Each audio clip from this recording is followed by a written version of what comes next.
the beginner's mind. You have to have that beginner's mind that whatever situation you're facing, you're approaching it with this openness that I don't know what the solution is going to be, but I'm open to thinking in all kinds of ways and all possibilities about it.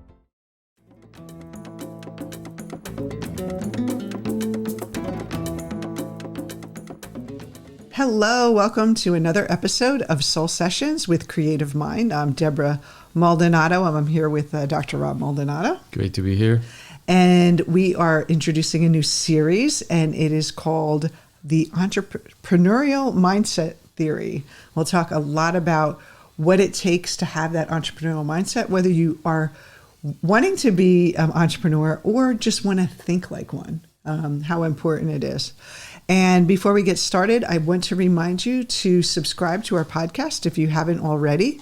If you'd like, we'd love to hear your feedback. Leave a review for us. And if you're watching us on YouTube, there's a button in the corner you can click to subscribe to our channel and make sure you don't miss an episode. So, Rob, what is the entrepreneurial mindset? How is that different? How do we think like an entrepreneur? Do we have to think like Elon Musk or Steve Jobs? I mean, Sarah Blakely. You think about what type of mind is that?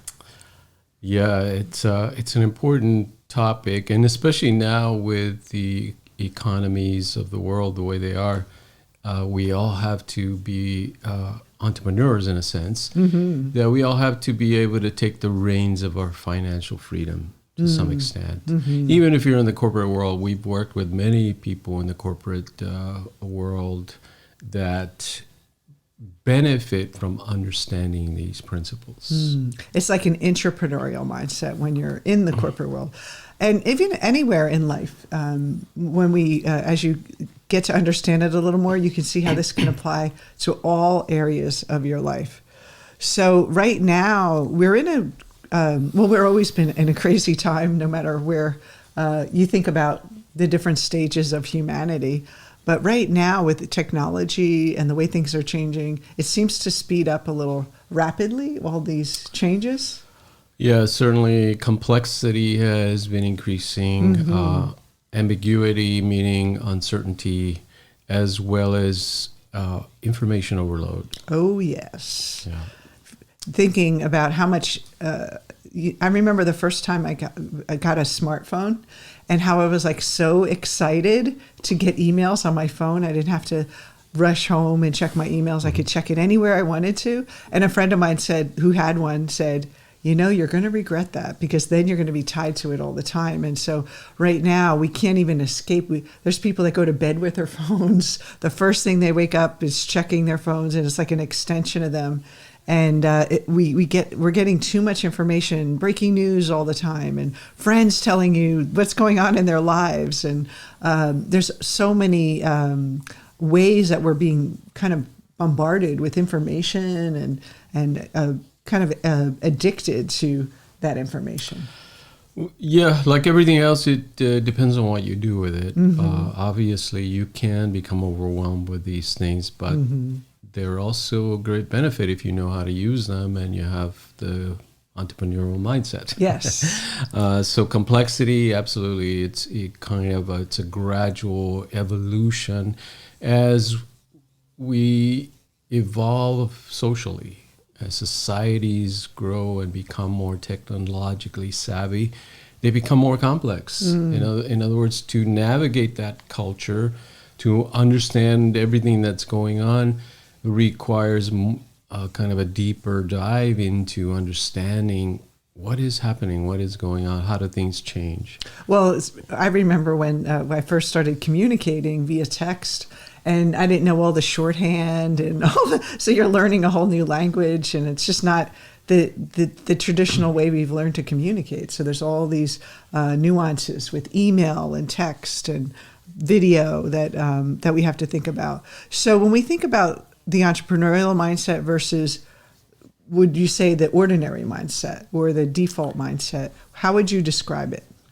Well, yeah, let's define the mindset first. Okay. That way we're all on the same page. So this is from Psychology Today.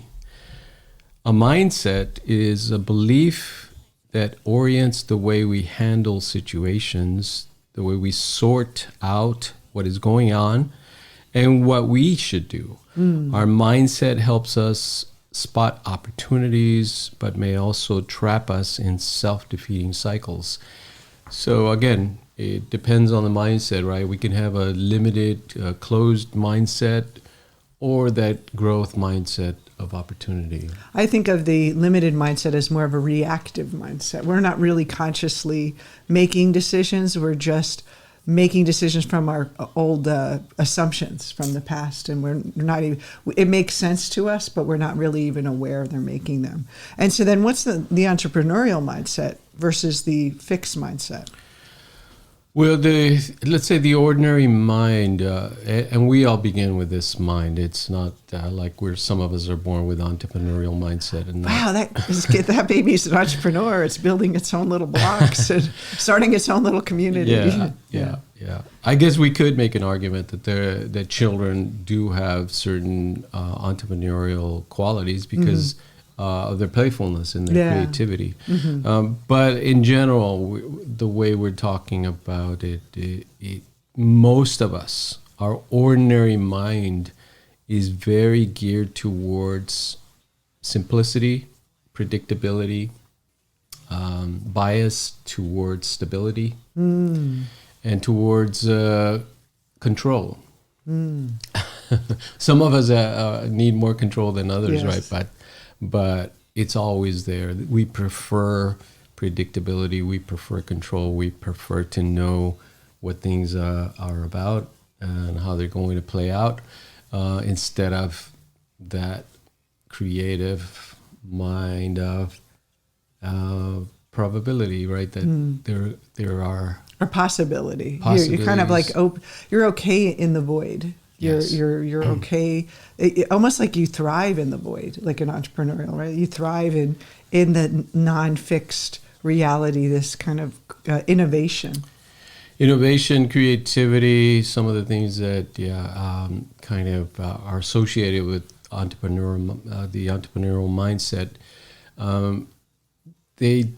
They're uncomfortable to a lot of people because they're not predictable. Because they kind of point at taking risk.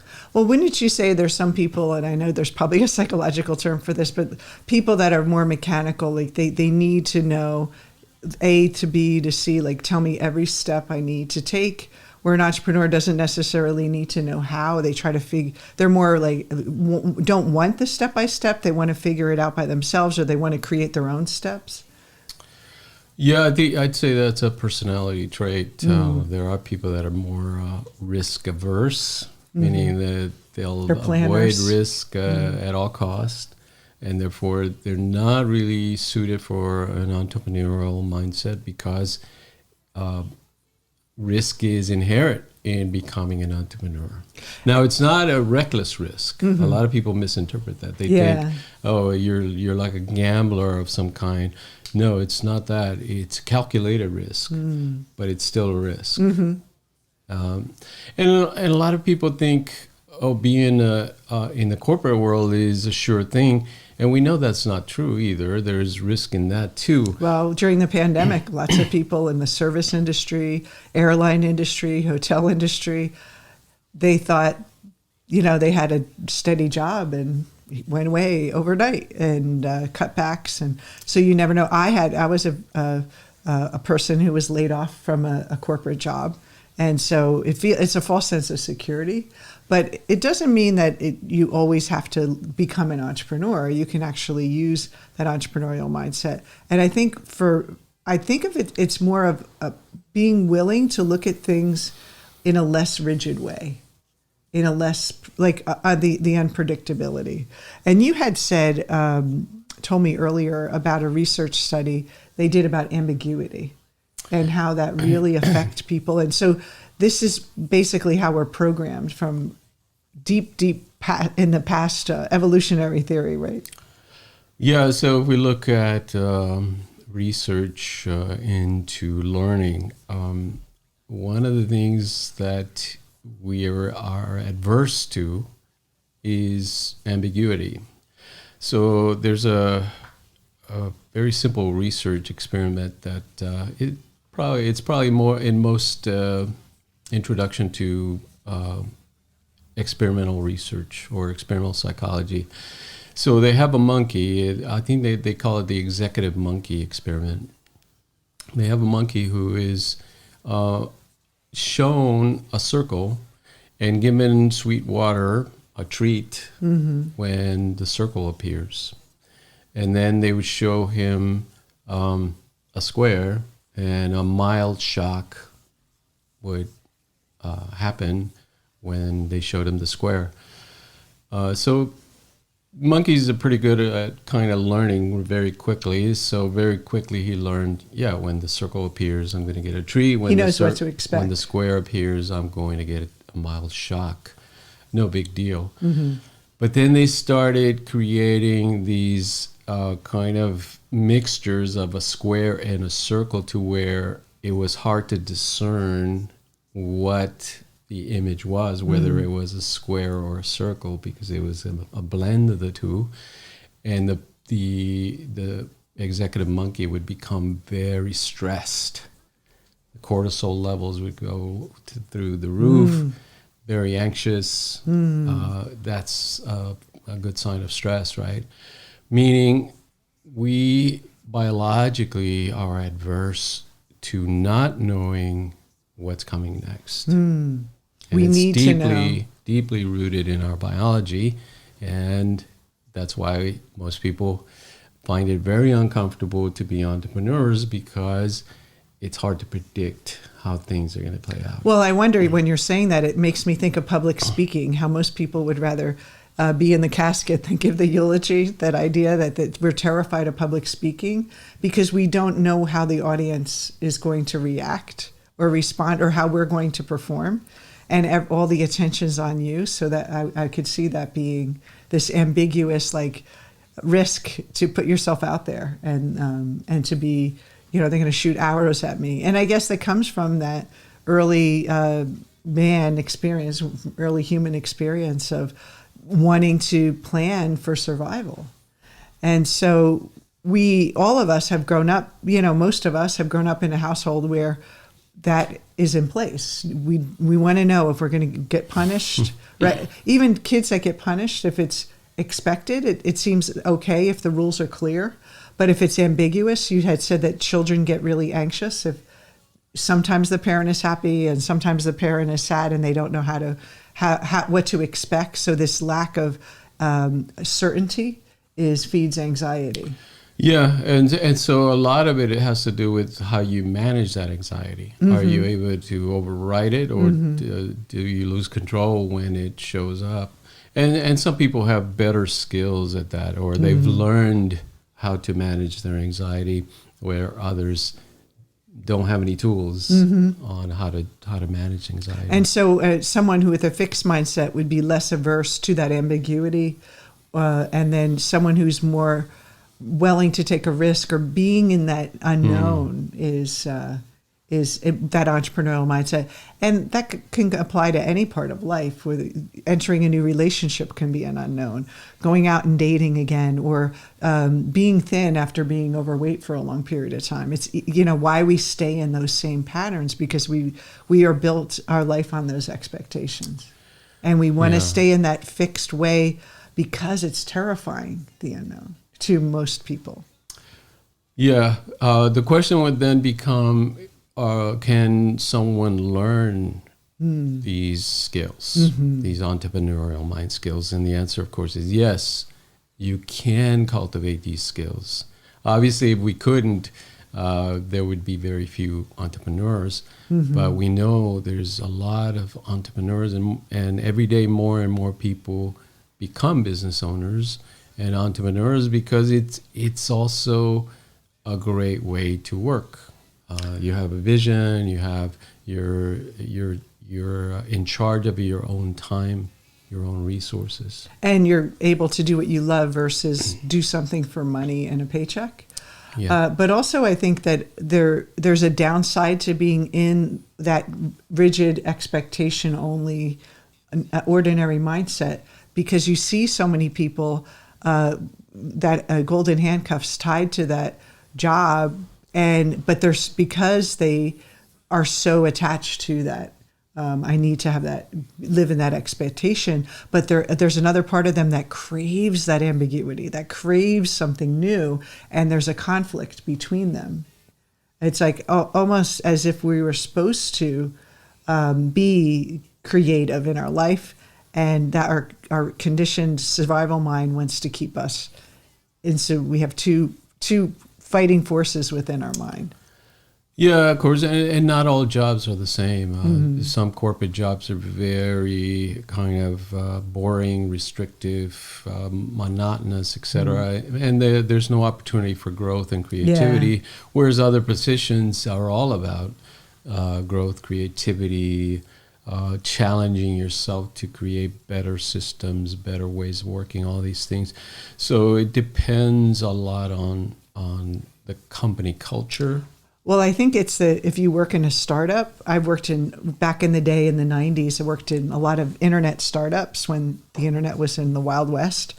And we did things differently. We had, margaritas on Mondays and, contests and team we're building. And we had a foosball table and we had meetings in different ways we did meetings. So it was all very new. And there was a lot, the people that started the company, it's just, everything was new and we were building something new. So even if you were getting a steady paycheck, you were involved in that creativity, which I found is really, really rewarding. Yes. So I'd like to mention some of these characteristics. I know you just wanted to stick to one, but no, let's do them all. Because they're so rich and there's so much to this topic that we can talk about later. Yeah, we have a whole series for this. So yes. So in general, and these are kind of starting points to think about as especially for those of you thinking about becoming entrepreneurs or are already an entrepreneur but would like to develop the mindset a little bit more. The 5 dimensions of an entrepreneurial mindset. Self-efficacy. Now, self-efficacy, it means your belief in your ability to accomplish something. So if you don't believe you can accomplish something, most of the time you won't try it, right? You just don't have that sense that it's even doable to you. So why would you do it? I think that's a reason too. Not only people become entrepreneurs, but people that don't go for promotions because they don't feel like they can do the next level job. Yeah. So the people that get the promotion have that self-efficacy too. They're breaking that old barrier of where they are in the line of the corporate world too. Yes, and this is a well-documented, well-researched psychological factor. It comes out of social psychology. Albert Bandura did a lot of those work in the 60s and 70s and 80s. So self-efficacy is an important factor to consider in yourself. When you think about challenges, do you feel you can do them, or at least do you feel you can learn and develop the skills in order to accomplish those things? Almost like you're willing to try. So is this something that is genetic or conditioned, nature, nurture, like being around and being encouraged as a child and young adult to do things on your own? Yeah, to most of these factors, there's both genetic and environmental factors, meaning most or half of it is going to come from your genetics, and then half is going to come from your environment. So the second one, internal locus of control. Again, from Albert Bandura, the great social psychologist. He says, if you think the locus of control is outside of you, you're probably not going to try to do something either, right? You're thinking, well, the social systems are outside of me, the economy is outside of me, these are factors that I have nothing to do with.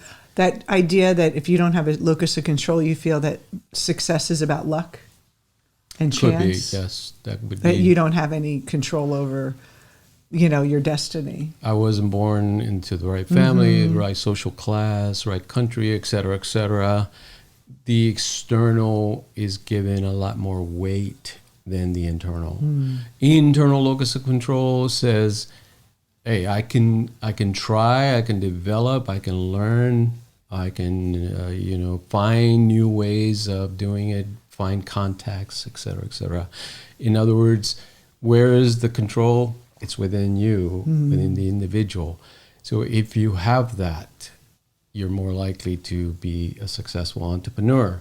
Now, can you develop this skill? Yes, of course. You can learn to, by understanding the psychology of it, you can start to learn that, there's this factor of internal locus of control. And you can observe your own mind when you're projecting outward, when you're thinking, well, I don't have any control, the bank does, or the economy. Yeah, it's really interesting how you see people give up so easily when they start a business, and they give up because they think no one out there wants their service, or no one out there can afford them, or they don't know what they're doing and they're not doing all the marketing right, instead of like waiting for that external to feed back to them that it's okay for them and that their idea has value, that people need what they have, the service they have or the product they have.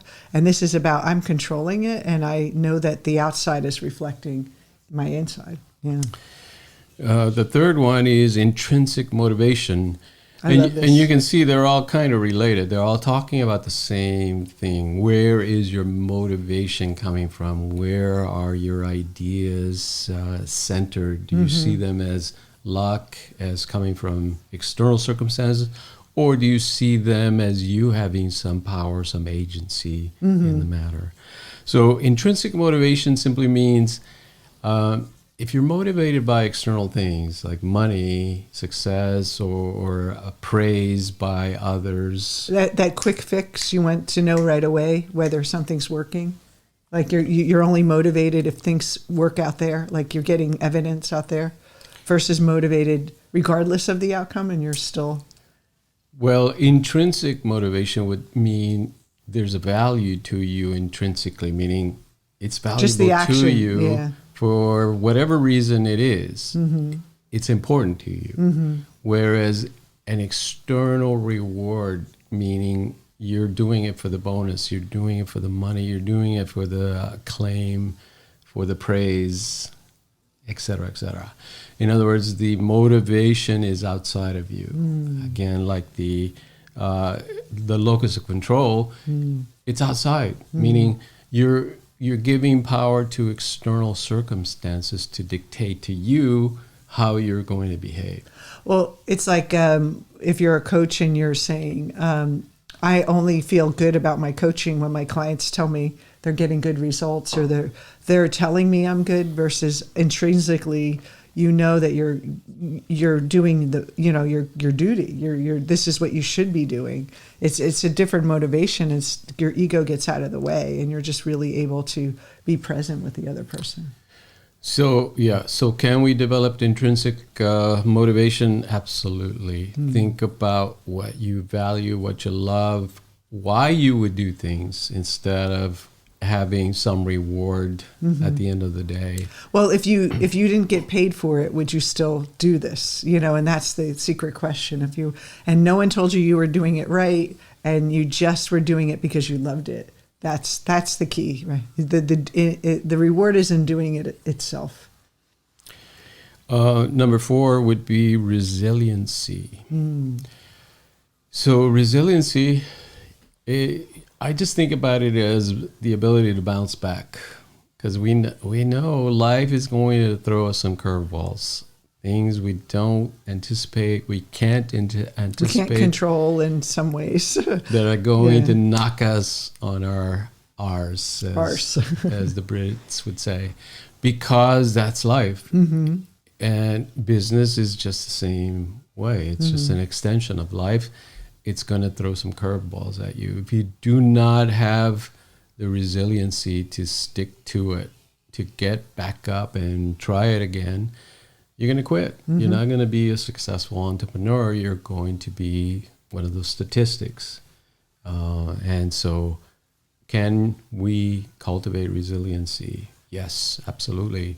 We can learn skills, or we can learn from mentors, from coaches. We can hang out with people that are resilient, right? That we can observe them when they face setbacks. They're able to regroup, rethink, and reinvent something, and come out better for it.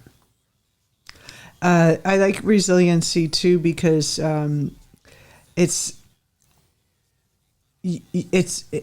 no matter what type of business you start, there's always going to be something that shows up, and the more resilient you are, the more likely you'll keep going and not give up. So definitely. And then the last one is the growth mindset, which is this mindset of possibility, not seeing things in their limited way. And I think this gets into that idea of cognitive bias, where we start by default, we see things as we believe they are, that confirmation bias. We believe, the economy's bad, so then we go out and we take action, and then we get back this idea, oh, yeah, the economy's bad, or this stability bias, that idea that I only feel safe when things are stable. And then that is anti the growth mindset. So we have that confirmation bias and the stability bias that keeps us out of that growth mindset. It makes us believe that there's obstacles that aren't there. Because we believe there are obstacles, it appears that way in the world. And then also, because we believe there's obstacles and it's going to be hard and it's going to be difficult, or that it's not going to work, then we have that stability bias that says, isn't it better if we just stay where we are instead of grow? Let me stay in my job. Let me stay with my income at a certain level as an entrepreneur. Let me just stay here where it's safe, versus the growth mindset is breaking all those rules. Absolutely. Yeah, the growth mindset is very popular because there was a book recently that kind of talks about the fixed mindset versus the growth mindset. So it's a very powerful component, but not the only component of an entrepreneurial mindset. But yeah, I always think of it also as the beginner's mind. You have to have that beginner's mind that whatever situation you're facing, you're approaching it with this openness that I don't know what the solution is going to be, but I'm open to thinking in all kinds of ways and all possibilities about it. It's almost like not worrying about the how and holding a vision, and the how is never going to be what you anticipate or what you plan. It's always going to show up differently. So if you have that limited mindset, your plan that you write doesn't work, there's no room for flexibility or creativity. When I think about, I often say this to entrepreneurs that I coach, about just going into this realm of the unknown, this ambiguous unknown uncertainty of going into something new in their life.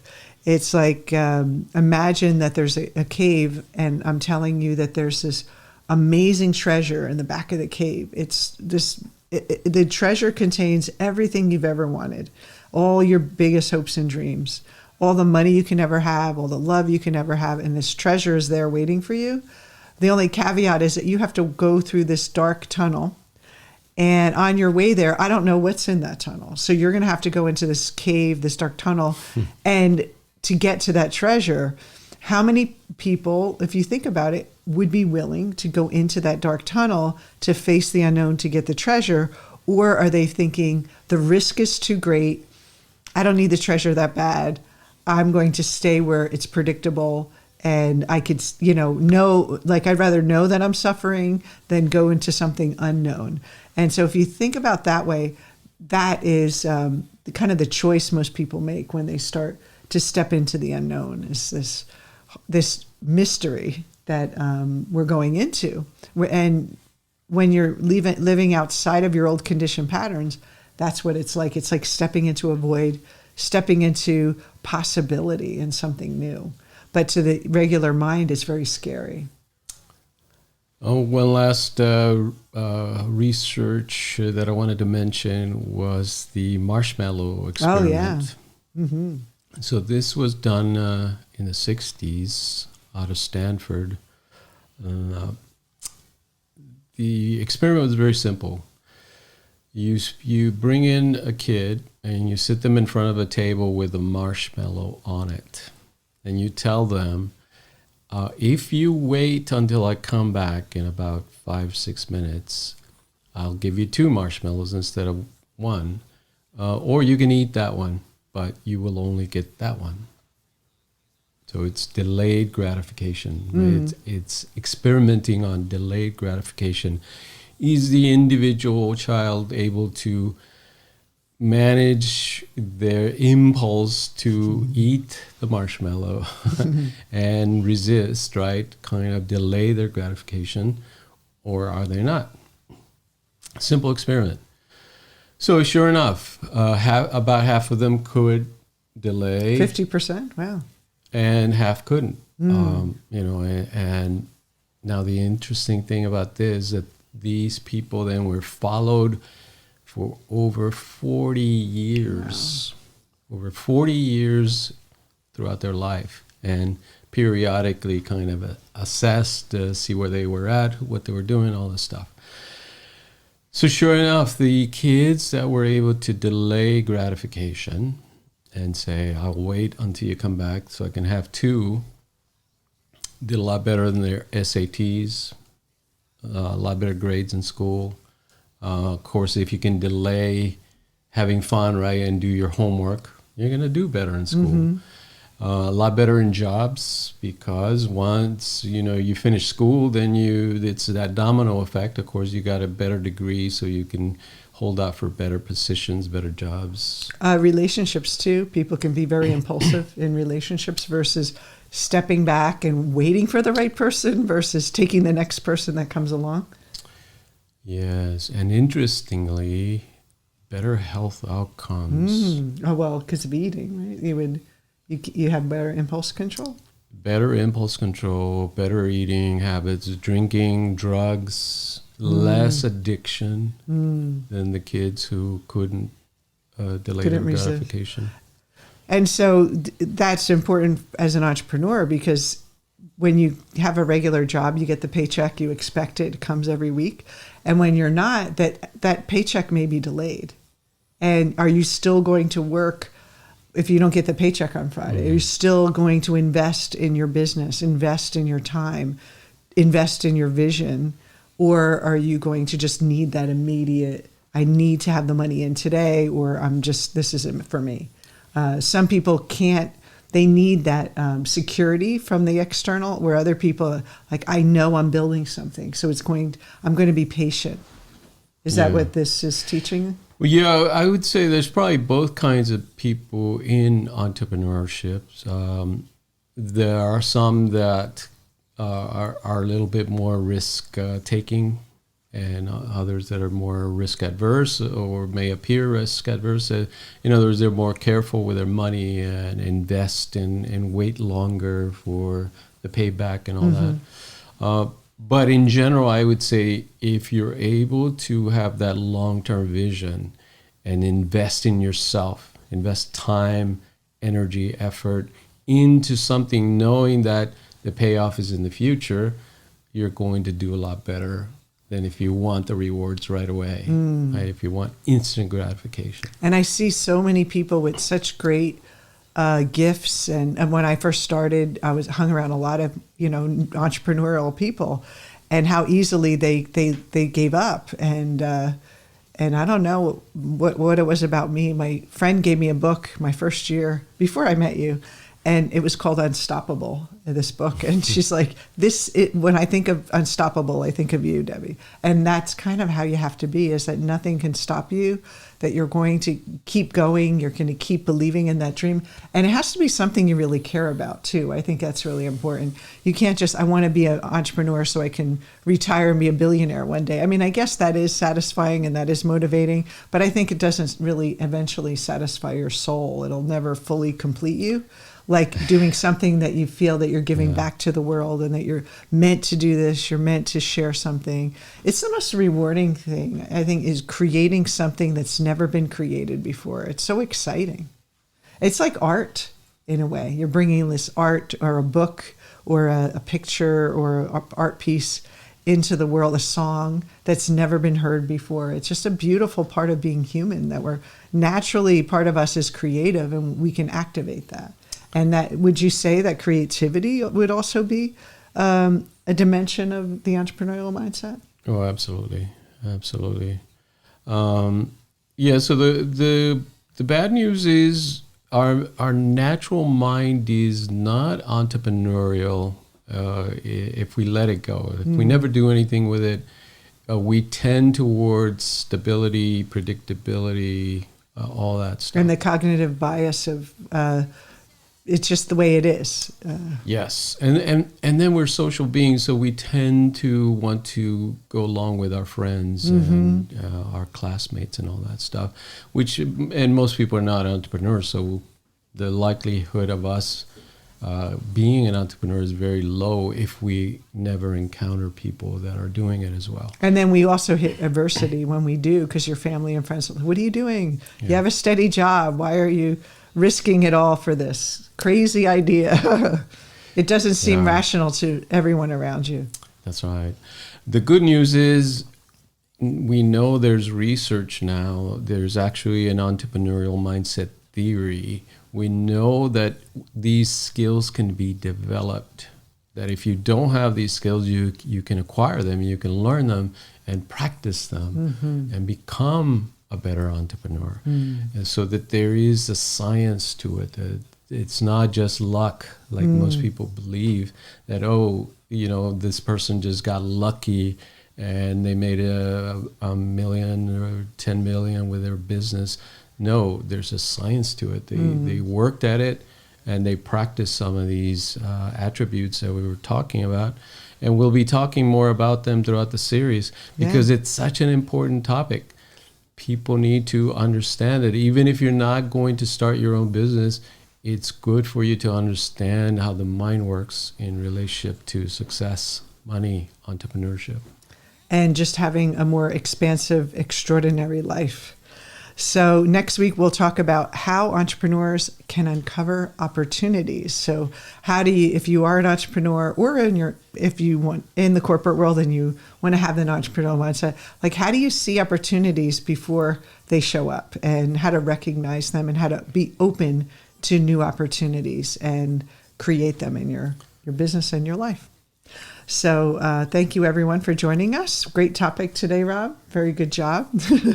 And we'll see you next week for another episode of Soul Sessions. Take care, everyone. Stay well.